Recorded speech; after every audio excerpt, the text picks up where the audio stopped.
Subject ज्ञान YouTube channel आपका हार्दिक स्वागत करता है। सब्जेक्ट ज्ञान यूट्यूब चैनल को लाइक, शेयर, कमेंट कीजिए और सब्सक्राइब करके बेल आइकन दबाइए। प्रस्तुत है कक्षा 12वीं भूगोल के नोट्स।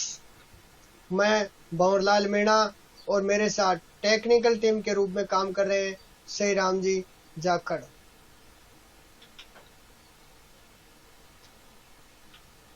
अध्याय 11 विश्व अंतर्राष्ट्रीय व्यापार।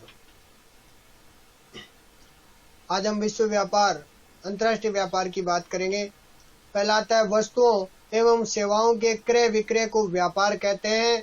विभिन्न राष्ट्रों के बीच राष्ट्रीय सीमाओं के आर पार वस्तुओं एवं सेवाओं के आदान प्रदान को अंतर्राष्ट्रीय व्यापार के नाम से जाना जाता है।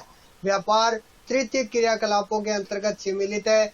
आदिम समाज में व्यापार का स्वरूप विनिमय व्यवस्था पर आधारित था, जिसमें वस्तुओं का प्रत्यक्ष आदान प्रदान होता था। गुवाहाटी से 35 किलोमीटर दूर जोगी रोड में जानबिल मेला लगता है, जो संभवतः भारत का एकमात्र मेला है जहां विनिमय व्यवस्था आज भी जीवित है।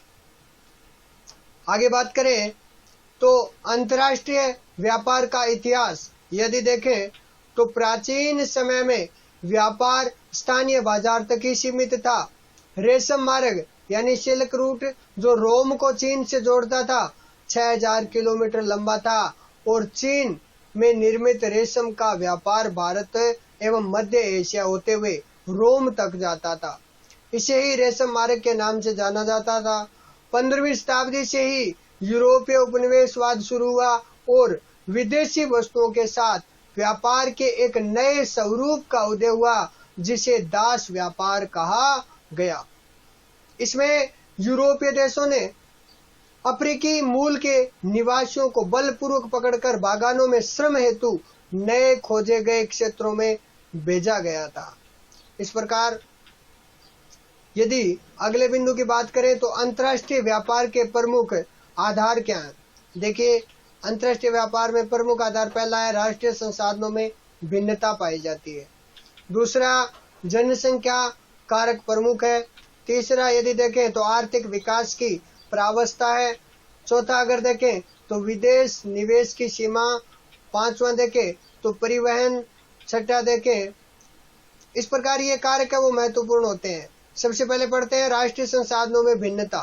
पहले आता है भौतिक संरचना जैसी कि भूविज्ञान, उच्चावच मृदा व जलवायु में भिन्नता के कारण विश्व के संसाधनों में असमान वितरण पाया जाता है। भौगोलिक संरचना खनिज संसाधनों के आधार को निर्धारित करती है और धरातलीय विविधताएं फसलों व पशुओं की विविधता सुनिश्चित करती है।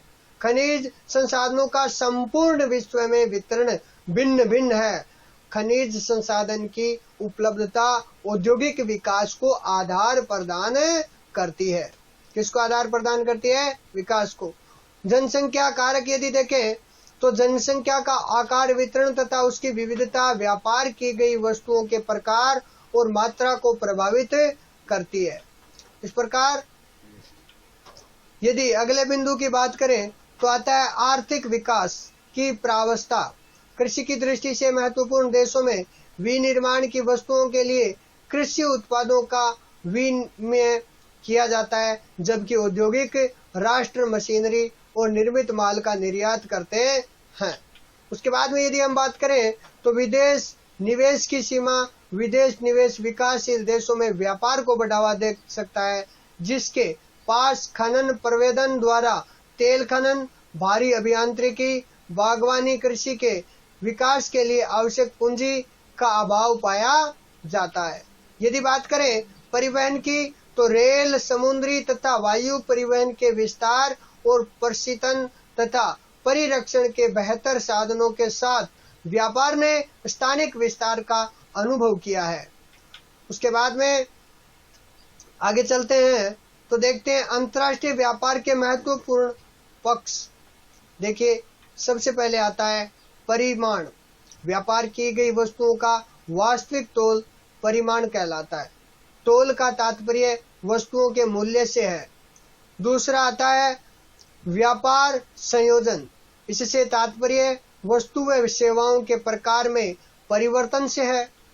उसके बाद में आता है व्यापार की दिशा। तो 19वीं सदी में यूरोप व संयुक्त राज्य अमेरिका दो बड़े व्यापारिक साझेदार के रूप में उभरे। अब जापान, चीन व भारत भी प्रतिस्पर्धा में शामिल हो गए हैं। उसके बाद में बात करें व्यापार संतुलन, तो आयात तथा निर्यात के बीच मूल्य में अंतर को व्यापार संतुलन कहते हैं। यदि आयात का मूल्य देश के निर्यात मूल्य की अपेक्षा अधिक है तो देश का व्यापार प्रतिकूल या ऋणात्मक है। इसके विपरीत होने पर यह धनात्मक होगा। और इसके बाद में देखते हैं कि अंतर्राष्ट्रीय व्यापार के प्रकार। तो अंतर्राष्ट्रीय व्यापार के दो प्रकार होते हैं। अंतर्राष्ट्रीय व्यापार मुख्य रूप से दो प्रकार का होता है। पहला द्विपार्श्विक, जो दो देशों के मध्य किया जाने वाला व्यापार द्विपार्श्विक कहलाता है। दूसरा बहुपार्श्विक, दो से अधिक देशों द्वारा आपस में किया गया व्यापार बहुपार्श्विक व्यापार कहलाता है।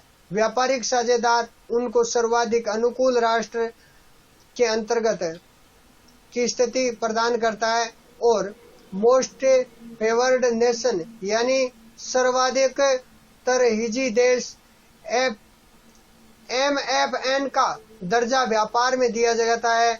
इसके तहत आयात निर्यात में आपस में विशेष छूट मिलती है। ये दर्जा देश कारोबार मिल जाने पर दर्जा प्राप्त देश को इस बात का आश्वासन रहता है कि उसे कारोबार में नुकसान नहीं पहुंचाया जाएगा। अंतर्राष्ट्रीय व्यापार के लाभ। अंतर्राष्ट्रीय व्यापार के लाभों की बात करें तो आगे चलते हैं कि उत्पादन में वृद्धि, दूसरा राष्ट्रीय आय में वृद्धि, तीसरा अतिरेक का निर्गम यानी व्यर्थ पड़े संसाधनों का भी उपयोग किया जा सकता है। उसके बाद में संसाधनों का कुशल प्रयोग। उसके बाद में देखें तो श्रम विभाजन तथा विशिष्टीकरण के लाभ। और अगला आता है बाजार का विस्तार व बड़े पैमाने पर उत्पादन होता है। और वस्तुओं एवं सेवाओं की उपलब्धता। उसके बाद में मूल्य में क्षमता, वस्तुएं कम मूल्य वाले स्थान से अधिक मूल्य वाले स्थान के लिए भेजी जाती है। सांस्कृतिक लाभ, ये प्रमुख अंतर्राष्ट्रीय व्यापार के लाभ थे। अब आती है हानियां। हानियों में पढ़े तो प्राकृतिक संसाधनों का अत्यधिक विदोहन होता है, जिससे प्राकृतिक संसाधनों की निरंतर कमी आती रही है। उसके बाद में देखें तो देश का एकांगी विकास केवल उन्हें वस्तुओं का उत्पादन करना जो अन्य देश की तुलना में निम्नतम लागत पर तैयार हो सकता है। परिणाम स्वरूप देश के बहुत से साधन बेकार पड़े रहते हैं। और अगला आता है विदेशी निर्भरता, यानी विदेशों पर निर्भर हो जाते हैं। अगला देखते हैं विदेशी प्रतियोगिता का प्रतिकूल प्रभाव पड़ता है। 5 नंबर है राजनीतिक दासता। अंतर्राष्ट्रीय व्यापार संगठन की यदि हम बात करें तो प्रशुल्क एवं व्यापार समझौता, जिसे गेट यानी general agreement on trade and tariff, यह विश्व का प्रथम अंतर्राष्ट्रीय व्यापारिक संगठन है, जिसकी स्थापना 1 जनवरी 1948 को की गई। 1 जनवरी 1995 को इसका स्थान WTO ने लिया था और इसका मुख्यालय जेनेवा स्विट्जरलैंड में था। कहाँ था? जेनेवा का स्विट्जरलैंड में। विश्व व्यापार संगठन की बात करें यानी विटो, WTO विश्व व्यापार संगठन। विश्व व्यापार संगठन विश्व की सबसे प्रमुख मौद्रिक संस्था है। विटो का मुख्य उद्देश्य होता है विभिन्न सदस्य देशों के मध्य अंतर्राष्ट्रीय व्यापार को निर्बाध यानी बिना बाधा के रूप में विकसित करना। 1948 में विश्व को उच्च सीमा शुल्क व अन्य बाधाओं से मुक्त कराने तो कुछ देशों ने GATT general agreement on trade and tariff का गठन किया। डंकल उरुग्वे प्रस्ताव के आधार पर जनवरी 1995 को गेट को विश्व व्यापार संगठन के रूप में स्थापित कर दिया गया। इसका मुख्यालय जिनेवा स्विट्जरलैंड में स्थित है। वर्तमान में विश्व व्यापार संगठन के कुल 164 सदस्य देश विश्व व्यापार संगठन मुक्त व्यापार को बढ़ावा देने व अर्थव्यवस्था के भूमंडलीकरण पर जोर देता है।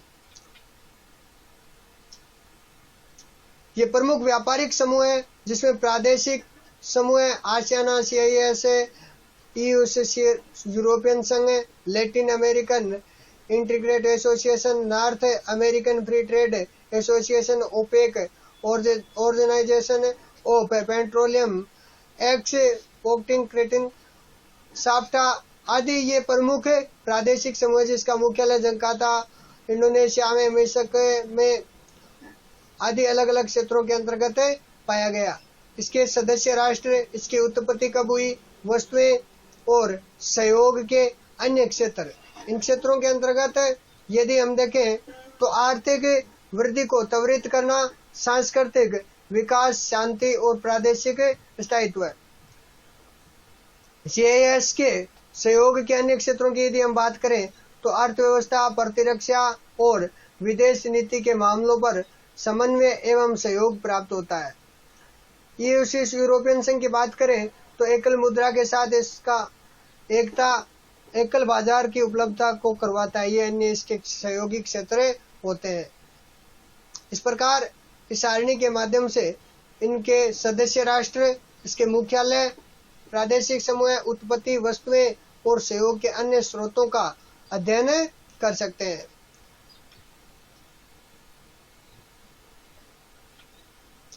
विश्व के प्रमुख प्रादेशिक व्यापार समूह। देखिए, विश्व के वे देश जिनकी व्यापार संबंधी आवश्यकता एवं समस्या एक जैसी होती है तथा जो भौगोलिक दृष्टि से एक दूसरे के समीप होते हैं, व्यापार संबंधी बाधाओं को दूर करने व अर्थव्यवस्था को सुधारने के लिए एक समूह का गठन कर लेते हैं, जिसे प्रादेशिक व्यापार समूह कहते हैं। आज विश्व के 120 प्रादेशिक व्यापार समूह विश्व के 52% व्यापार का सर्जन करते हैं। और